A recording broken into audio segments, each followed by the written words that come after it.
Дами и господа, добре дошли в този видео урок, който ще ви покажа как да стреляте с въздушна пушка. Ето я и въздушната пушка, само се отдалеча. Ето я как изглежда. Би трябвало да знаете. И така, приготвил съм си предварително малко патрони ги наричам, аз иначе се казват амуниции. Ето ги, не амуниции, съчми. Ето ги как изглеждат. Ето. Не знам дали се вижда. Надявам се да се вижда. Ето я и марката. Тука. Дано и тя да се вижда. Така, нека извадим един. Така. Готово. Тук ще го сложим. Иначе, за да се отвори пушката, понеже когато я взех за първи път, не знаех как се отваря и натискам спусъка, но не може да стреля. Чуда се, това го дърпа надолу, нищо. Най-накрая видях ето това тук и реших да го натисна надолу. И се отваря. После дърпам те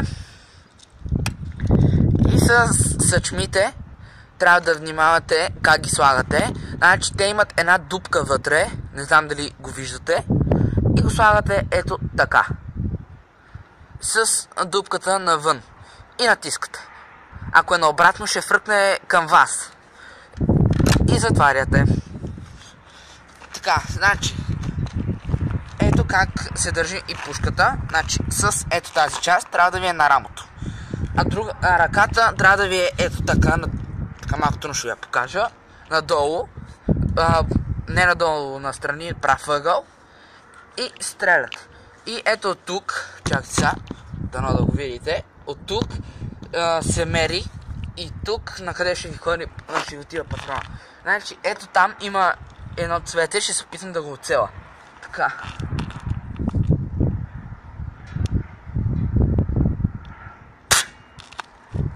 Първия път не стана, втория път ще се изправя, за да ми е по-лесно. Само да зареда. Готово. Така.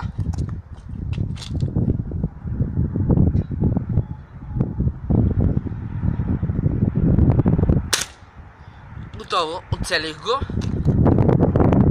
Сега ще отидем да ви го покажа.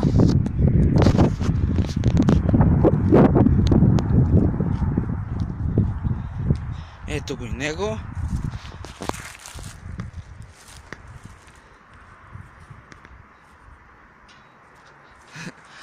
И добре, това ще бъде всичко за този видеоурок.